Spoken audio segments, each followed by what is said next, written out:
pitch is getting better, too. Well, I hope so. We work on it every day. Hey, welcome back. My name is Steve Peterson. And I'm Jack Hinkle. And we're back here at the Chopcast. The Chopcast. The Chop Studio. Okay, the Chop Studio, known as Room 202, C202. We're back here, Jack. And today is December the 4th. That's right. Monday, December 4th. And we are in the week before Christmas back, when all through the music department, Every creature was stirring. every creature was stirring. Except the mice, because Steve stepped on one. That's it. And so we are, this is the week we go into Christmas Spectacular. We have 4 shows, Friday, Saturday, and Sunday. Over Friday, Saturday, and Sunday. A cast of hundreds. Cast of hundreds. It's like 500 kids. 500 4 or kids. 500, right? And at some point, they're all on stage together. Yeah. Yeah. And I it's think we pretty use tight. every light in the auditorium. Yeah, I don't want to see that electric bill. Wow. It's pretty intense. It's a really fun time. It is. It's a really fun time. It's a really magical experience. And for some of these kids, this is It's like, magical. I mean, it's like thousands of people in the audience. Like this It show is. sells out. Multiple shows It sell does. out. And it's like a really cool thing in the Concord community. So Steve will be, if you're looking for him on Friday, Saturday, or Sunday, he'll Not be gonna in see the me. aisles of the Yeah, usually they just stage. get the back of my head on a They camera do. shot. And Steve will be doing this. 1, 3, 1. No, 2. Wait, stop. Hang on. Sorry, that was really fast. So he'll be doing that. I'll be on stage, and I will conduct Parade of the Wooden Soldiers. Parade of the bumbling Wooden soldiers. We changed it, and that's what we're doing. That's our tunes. So You got the jazz bands. I got one tune for the concert band. Everyone kind of shares the duties of directing. yeah. It's a good time. And then Sunday we go home at like 5, 6, 7, somewhere in No, there. earlier because we do one show. Yeah, so it starts at like 2. Yeah, so it's like 5. Are you doing the nativity rehearsal tonight? Yeah, I am. I'm going to Bethlehem, kids.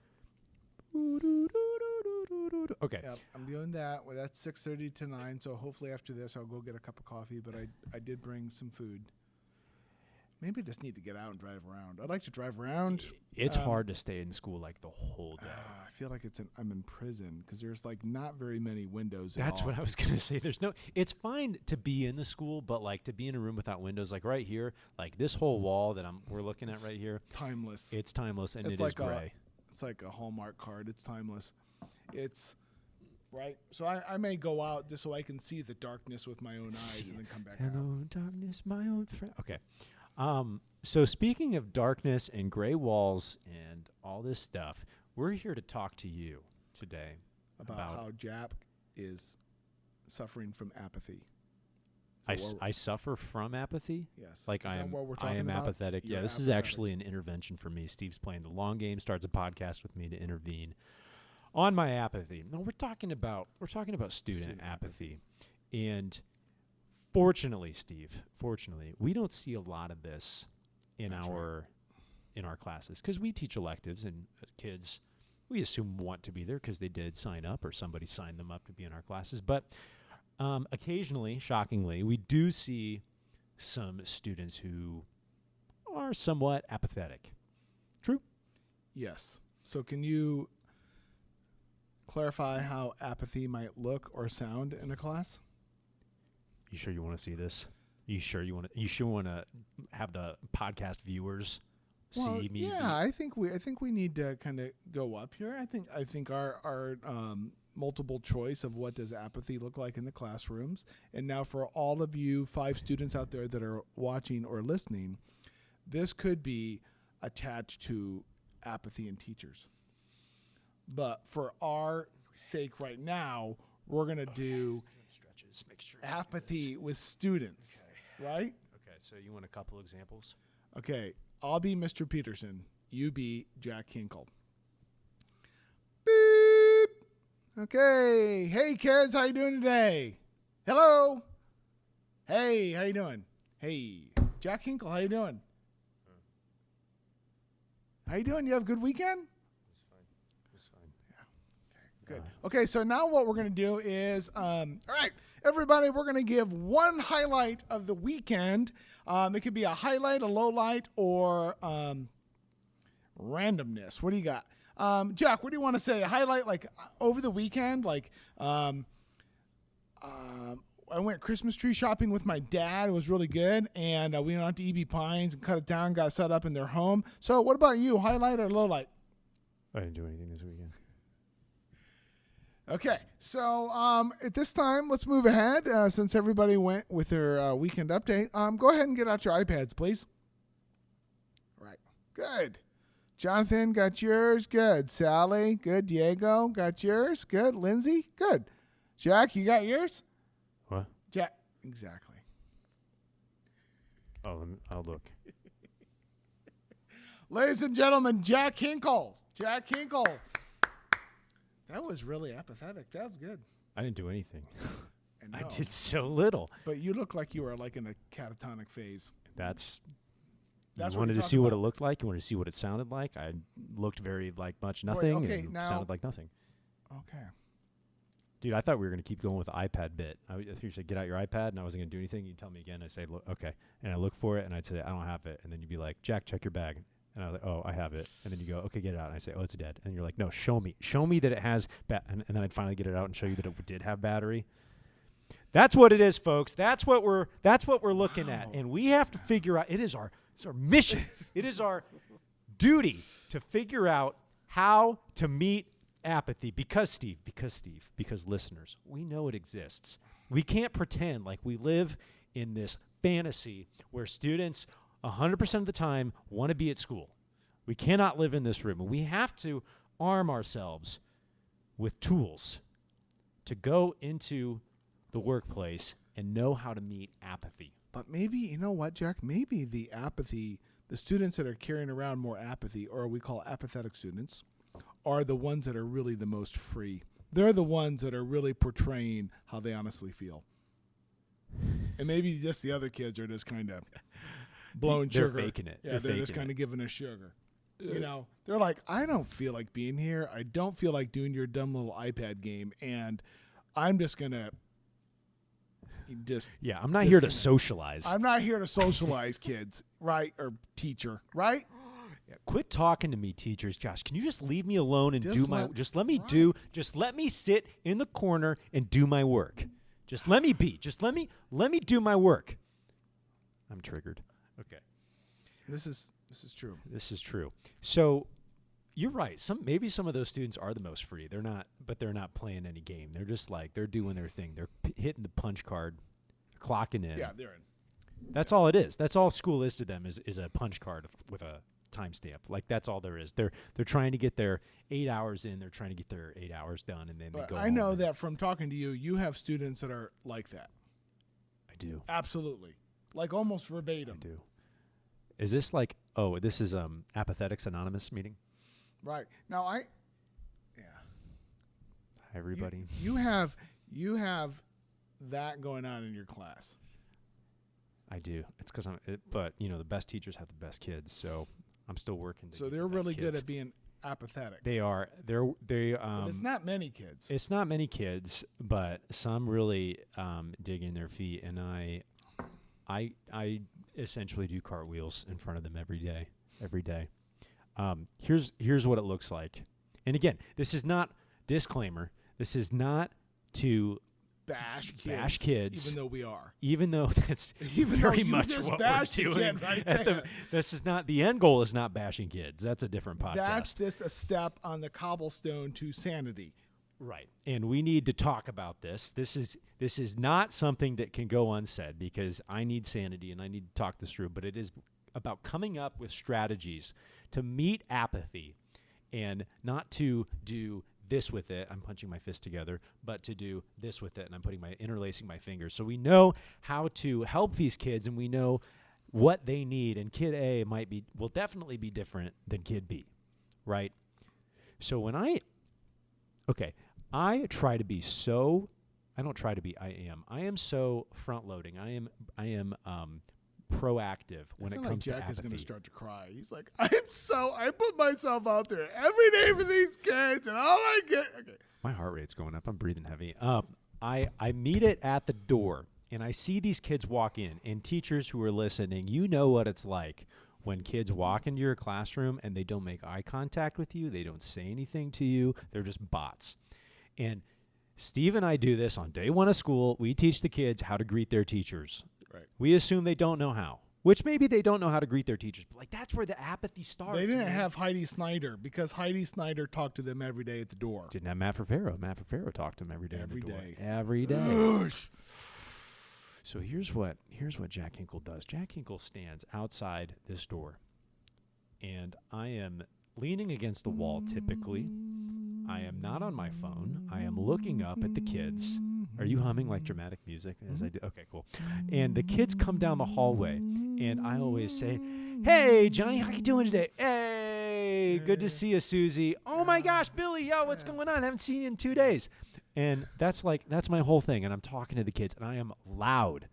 And Steve and I know we're the only two teachers in our hallway right now. Right. And we are both pretty loud and pretty obnoxious when it comes to greeting kids. And they're coming down to a dead end, so it's just us. They're coming down to our end of the building because they have to. They have to.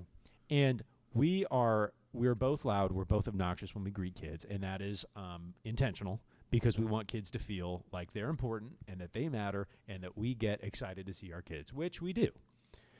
So that's where it starts. So here is Mr. Hinkle screaming, "Hey, Johnny, what's going on today?" And Johnny stares back at me. Actually, he doesn't stare back at me. He just stares ahead. He does this. Yeah. And I say, "Hey, good to see you too." Yeah. So as soon as that happens, you and I are making choices. The gears are turning in our head. It's like what we talk about all the time. We hear the 16 bars of music, and we're already thinking about the next 16. So you and I have strategies. You and I make up strategies. You and I have our tricks we're good at, our tricks we're still working with to try and make the kids, forge the kids to be engaged and participants in our classrooms. Whew, I need that dramatic music again. Oh, man.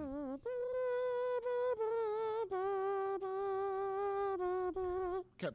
So you have several different things that you do at the beginning of class to engage with students.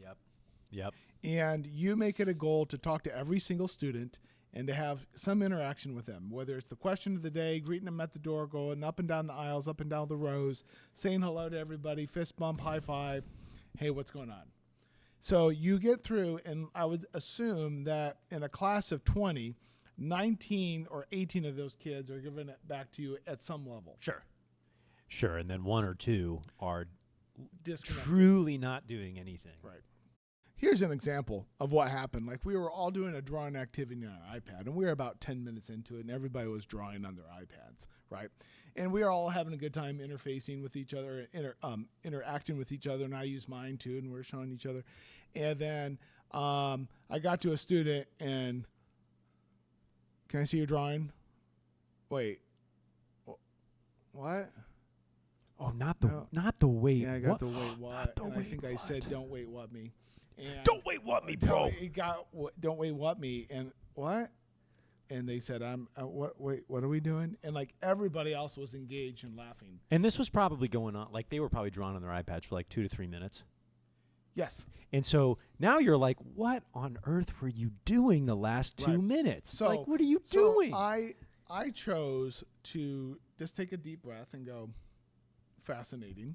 And I probably said that out loud. Okay, I said that out loud, and then I went on to the next students. We finished the activity, and then we went on, and they had private time on their instruments with their headphones on. Yeah. And then I went to the student, had a private conversation, and kind of made sure the dumb card was not played anymore. So I went. That was, I went specifically to it, but not. I chose to go private. Private nudge. I could not go a private nudge, and I let there be plenty of silence in the conversation so the student could answer the questions. That's beautiful. It felt really good. That is beautiful. It felt really good, and we had an understanding of what was going on. That's good. Okay, maybe it's not funny, but the funny part to me, it's not like you were saying, analyze this with Roman numerals and please write a 3-sentence paragraph about what you're like. Draw a picture. Yes. And this person's like, right. So maybe, instead of like assigning lines, like they used to do in old school, maybe we just assign kids to watch our reels that like depict, so that kid could watch the, don't wait what me. Oh, yeah. be kind of self-serving to the podcast, but That would you know, be. And I whatever. thought about having kids watch this, but I can't. Yeah, I can't. No, I think it'd be can't. fun, but I can't do that. Can't self-promote. No. I was really close to getting baited by a kid today. What would that look like? Well, very similar thing.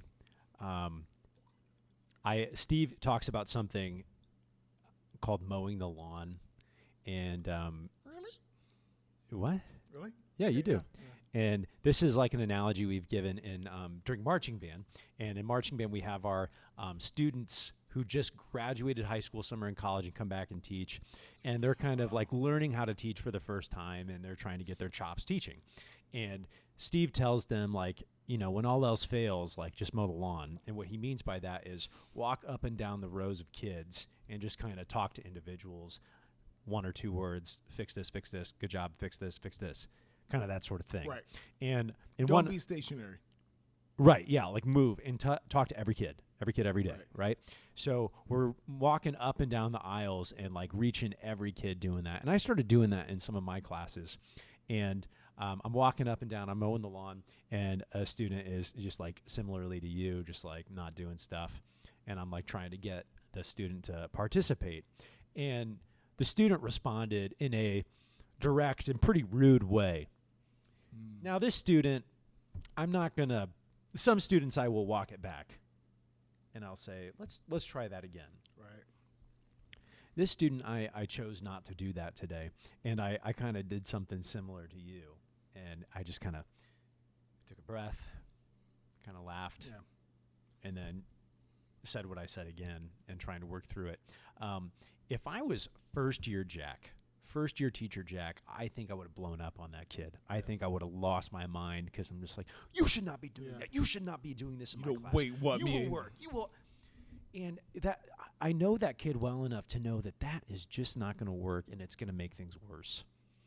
And, you know, we talk about the teaching trifecta, like knowing your kids is the best way to combat apathy.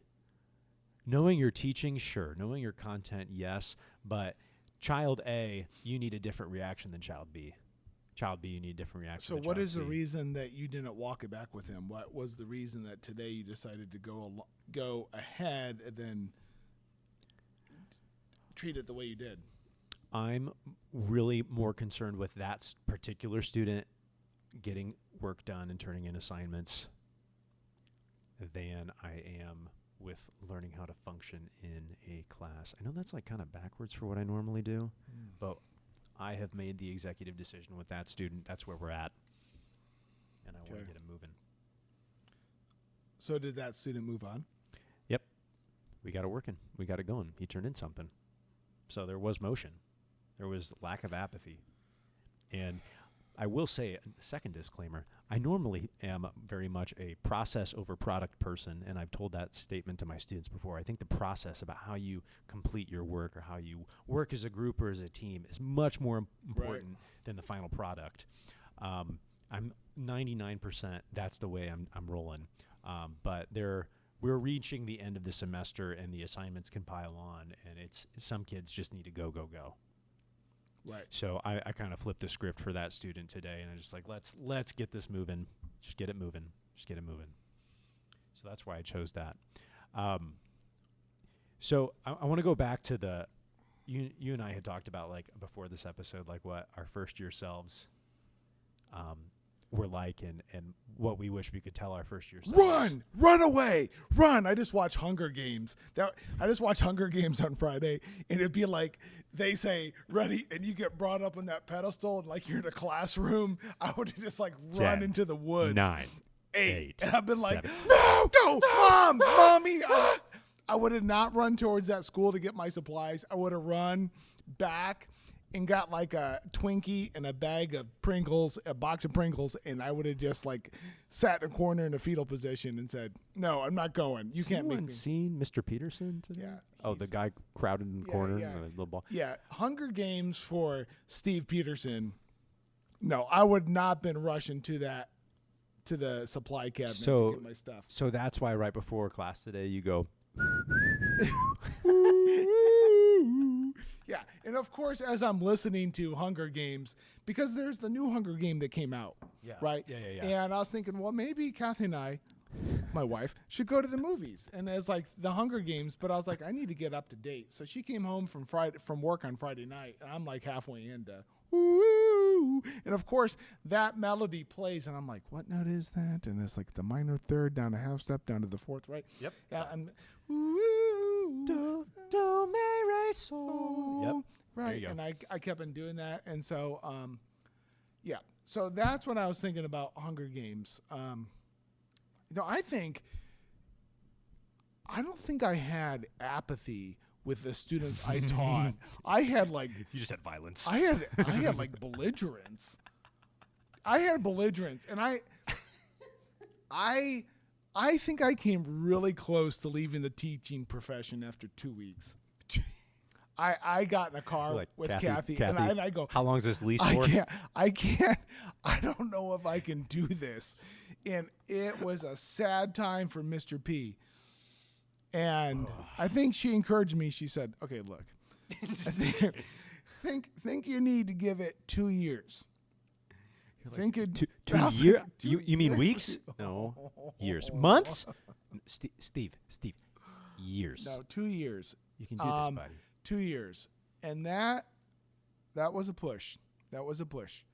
So I didn't have apathy. I kind of had like kickback. Kids that were like mad at me, and kids were angry and told me they hated my stinking guts. Kid said that to you, hate your stinking guts. Yelled me.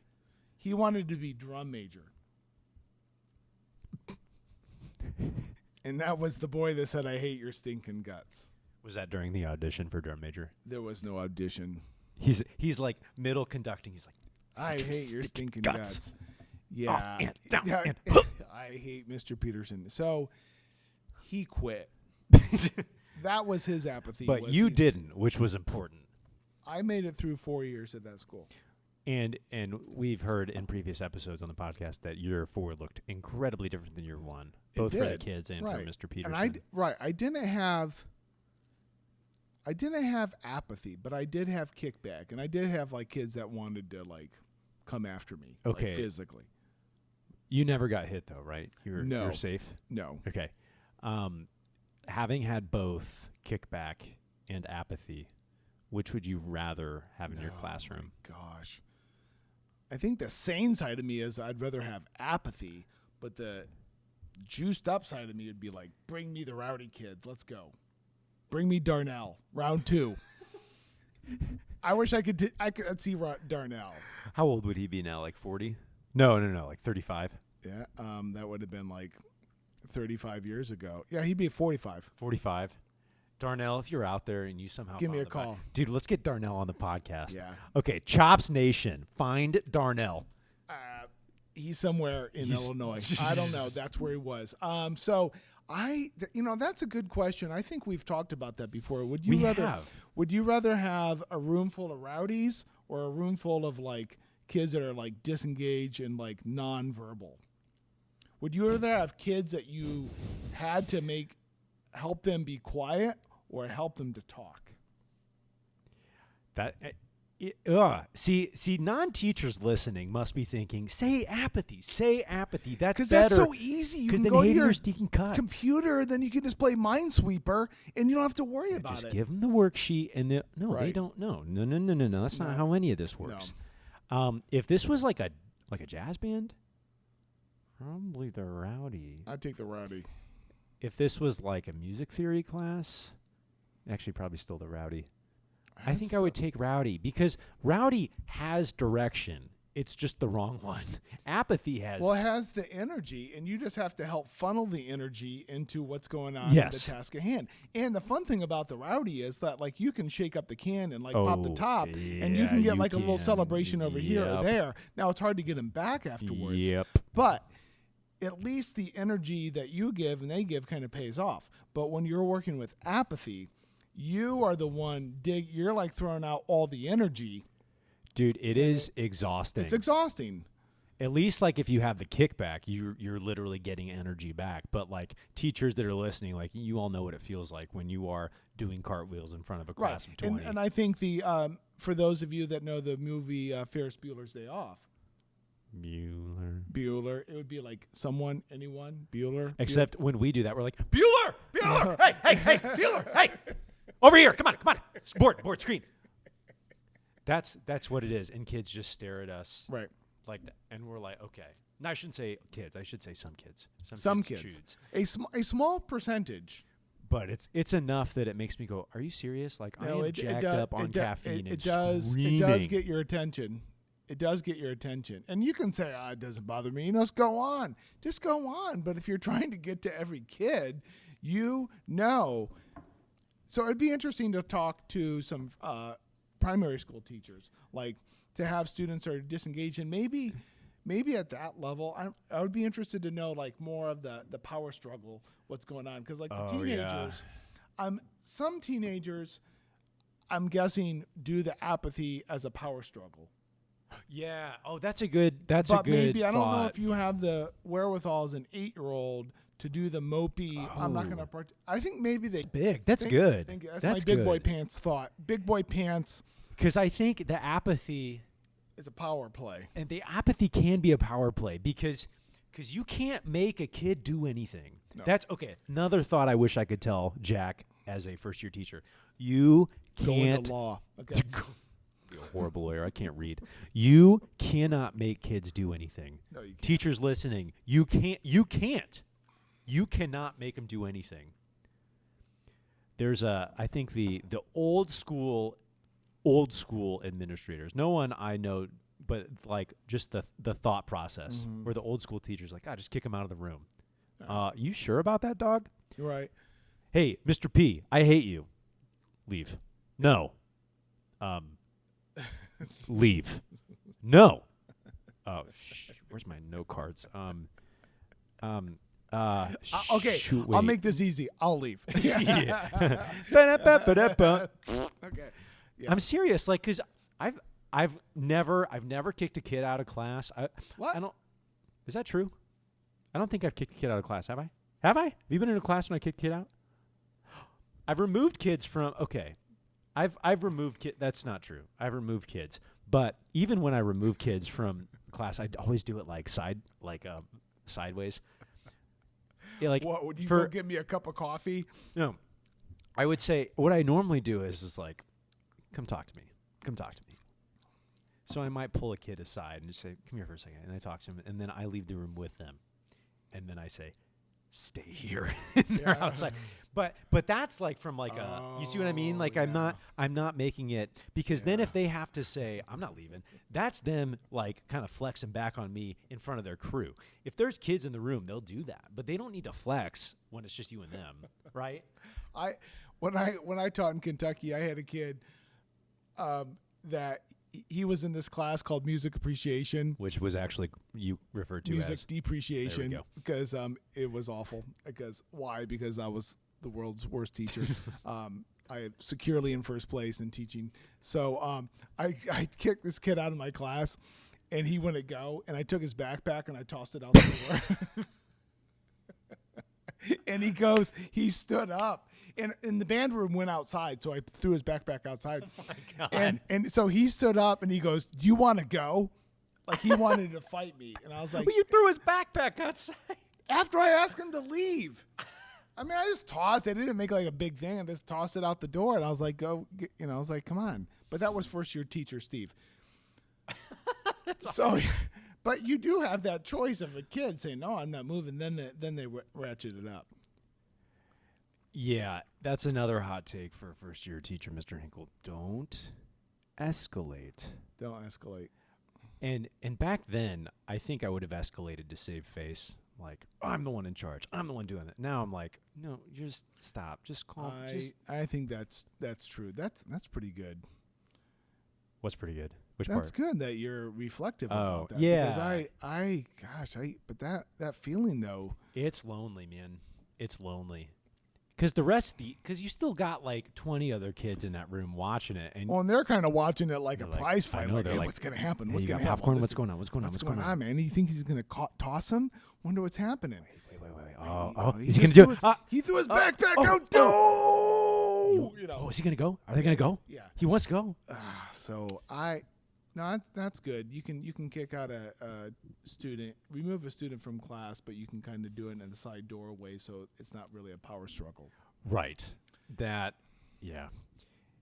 But most of the time, I don't want to remove. I've at post-COVID, I'm like trying not to do that because I think kids need to be in the room. I think kids need adults, and I think kids need other kids, and we need to have All right, that's good. we got to form that.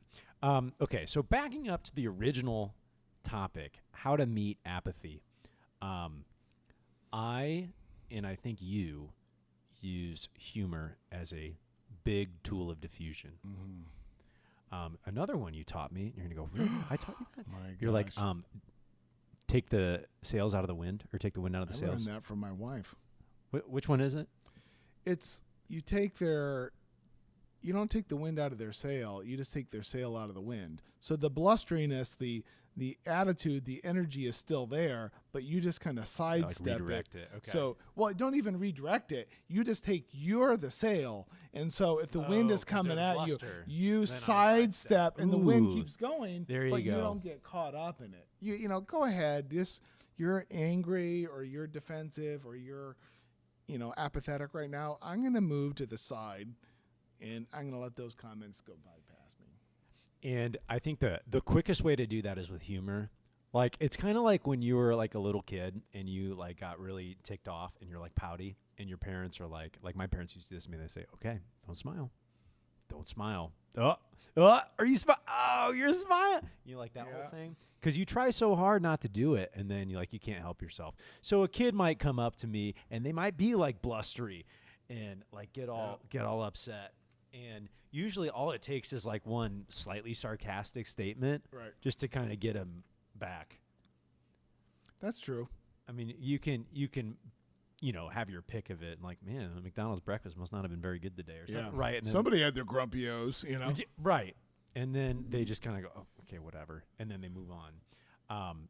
So that I think that's like a quick way to do it, and like to not take kids seriously when they're blustery, because if you take the blustery serious, they know that they have some ground to stand on. Yeah.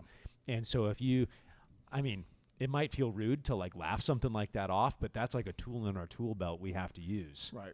Or choose to use. And I it's not should say. giving much power to that. No, and the worst thing you can do is give it power, give it credence, right? And that apathy is like the same idea.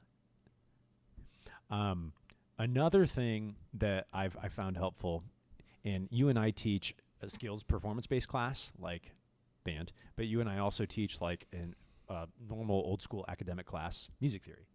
And if you treat everything like you do in there as a skill that's to be demonstrated, the kids can't opt out unless they literally tell you, "I'm not doing that." Right. Which they could. But, homeboy drawn on the iPad, Correct. you literally said, "Show me what you drew." You treated that as a performance-based skill. Demonstrate your understanding to me of what you just did. Right.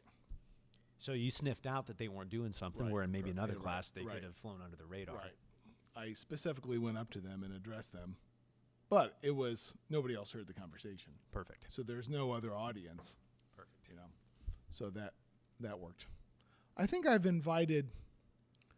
Not with apathy. Yeah, apathy. I think humor is apathy. The solution a lot of times has been humor. Mm-hmm. And maybe just kind of saying a comment, just throwing it out there, and then just continuing my visiting each student, and not getting too hung up on that. And if you're if you're a master, not master, if you are qualified in your content and like you are good at your content and you love your content, that's another way to kind of head off apathy, right? Because if you treat like what you're doing is like the most exciting, awesome thing, not every kid will necessarily believe that or think that, but enough of the kids will do that. And peer pressure is a very powerful tool in the classroom. Yes. And kids don't want to feel like they're the ones left out or left behind, and they'll get going. through that. And that's kind of like from you, the teacher, the center of the knowledge, Right. kind of dispersing that love or that excitement for it, and then it gets other kids moving, and then those kids kind of influence the ones who are falling behind. Right. Not in terms of like achievement, but just in terms of engagement. I think also probably the first year Steve versus veteran Steve, the apathetic behavior or the apathetic behaviors that students demonstrate is that when I get away from it, there is a feeling of frustration, but there's also a feeling of like sadness or I feel bad for you. That's kind of how you're going. And I can't really always tell if it's like an act or if that's just how they really are or if it's just that's where they're living right now, like non-communicative. And certainly we saw a rise of that during COVID and with masks and kids that decided to kind of check out physically about or being present. So when it I think when it concerns me the most is like when you do one-on-one conversations with them. Oh yeah. And not just in front of the whole class, but maybe you're working on an activity, or we used to do the prep for college and career and meet with the students one-on-one at a desk, where our backs are to the class and nobody could hear us, and there would be fidget toys there and there would be stuff to write on, and it was like no words. It's painful. I had to, do the best I could and do the best I can, but also just sometimes that some of that is out of my expertise to how to move, and you got to go on to other students, but that is tough, and it's tough not to get angry about it, but I think that's the right response. To not make it into a challenge, because I think a lot of times it's more of a reflection on how the student is actually feeling and not feeling good, or just like they don't want to go along with whatever. And I think that's kind of a sad state. Do you think, this could be a hot take. Get ready, Steve. Do you think it's okay to be angry with kids? And do you think it's okay to release that emotion in front of them? Do I think it's okay to be angry at kids, and I think it's okay to release that emotion to them? In a controlled way. Yes. Well, maybe not. Well, anger kind of implies a little bit more on the side of slightly out of control and let your emotions. So I guess disappointment, but that's more like a sucker punch, right? Disappointment. It's like the sad sucker punch, right? But I think you can be angry without acting like out of control. And that's appropriate? Yeah. Perfect. Do you? Perfect. See, I'm trying to sniff that one out.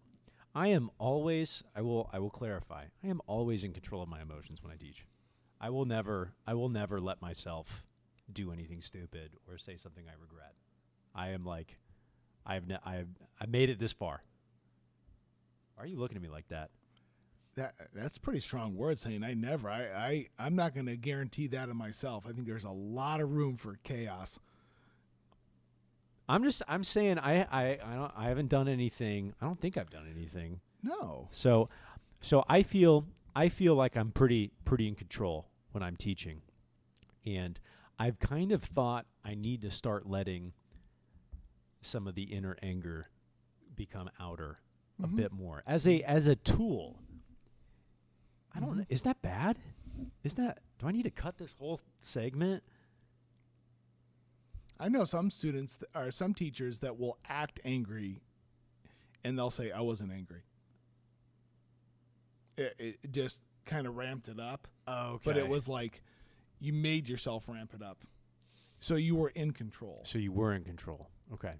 Yeah, I don't want to be angry with a group of students. Like bad things can happen. Like you just don't feel good. Yeah, because you got to be in control. And you got to say, and you might say things that you don't want to say. Right. And phrase things that you don't want to phrase in a certain way. Like, but sometimes it feels like if there's no like motivation, like they can sit there, if you're trying to work through maybe the positive reinforcements come to an end at some point. I don't know. And we got to be a little more like direct. Like we got to get going. Got to move. I think it's a good thing to have. I think it's a good thing to aspire to. I hope that I don't get angry and but I don't know it's hard to say. I mean, I don't intend to. It's just like I don't intend to get in a car accident. Right. No, I you're don't not. intend to get in a car accident on the way home. You're not going into class today. Right. Like, today's the day. No. Fear me, students. No. Yeah. That's a tough one because that's tough. That's tough. Well, and I don't we've been in classes where teachers have been angry, and that doesn't feel good. No. And so to reflect that, put that on my students, like I don't want them to be in my class and be like, right? I don't want them to feel that.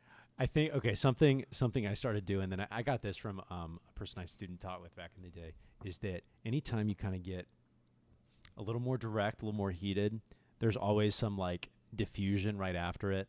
Like he used to get after the band and be like, come on. And then he'd say, okay, happy thoughts. Here we go. And that was like his kind of way to bring it back in. Right. I told my kids today, I was like, same lesson plan, wrong notes, and a lot of key changes. I was like, if you guys do not write with your pencils in these sharps and flats, you will not be successful. And then I said, I think the more I enunciate, the more you better watch out because I'm getting heated up right now. Yeah, that's good. So I did something like that just to kind of like, okay, but also, can you figure this out? Like, let's go. So just ways to ease the tension, but also like the temperature of the energy is like always in the pocket of the teacher.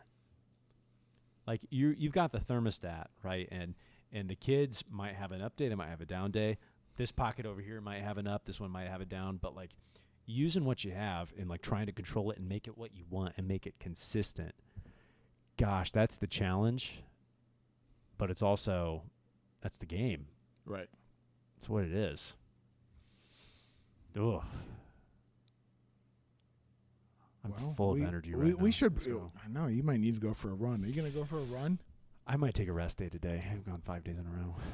You're going to get arrested today. Yep. Huh. Interesting. Okay. Well. Okay. That's great. So next week we have our guest. Oh, that's next week? Yeah. We have an Holy out-of-state cow. guest. We have an out-of-state guest on. I'm checking my calendars to make sure. So next week, that'd be the 19th when you're listening. When you're 19th, listening. Yeah. Okay. And Is that our last I one? think that'll be the last one before probably we should probably do like a New Year's, our first one back in 24. Jack and I have decided that we're going to forge ahead in 2024. Season 2. Season 2. Well, yeah. You don't think so? Season 2. It's still season 1. Is it season 2? Well, that depends because we'll have to figure out are we recording over break or are we going to make a cut. Oh, I think we make a cut. So then it would be season 2. That's what I'm saying, season 2. Oh, season 2. Right. Chops, the return. Chops. I'll be back. So our last episode would be the 19th. But we'll record it on the 11th. Yeah, but our listeners don't need to know that. So we'll be at the 19th. That'll be the last one. So 6 days before Christmas. Right. And then the next episode after that would probably be like January 9th. Yep. Right? Oh, we got this. Yeah. We got this. So you'll have to make it 2 weeks without us. I hope you can. Yeah. We can manage, right? So it'll be good. Next week we'll be on video conference call. Okay. Oh yeah. Right? Yeah. So we'll have to get that set up. From afar. Yeah, okay. So we appreciate you listening. Check out our social media on TikTok at chops_podcast or Instagram chops_podcast. Hit that subscribe button and like. And we're on YouTube now. YouTube. Chops_podcast. Yep, do that. And then you can follow us on, well, hopefully you're listening to it, but we're on Spotify and Apple Podcast under Chops Podcast. So So good luck the rest of the week, Jack. We're all counting on you. Keep your emotions in check. Help those students that are being apathetic. Will do, boss. You too. I Okay. hope no one tells you they hate your guts this week. No. And I hope nobody challenges me to a fight because I'm not. Although I would love to see you throw somebody's backpack out the school. That would be awesome. You could stage that with like a jazz bowling kid. It'd be pretty funny. That'd be a tough thing because there's a lot of. There's not no very- door. There's not very. Have to be a I'd have to long go throw. way away. Okay. So for Steve Peterson, And Jack Hinkle. we're out of here.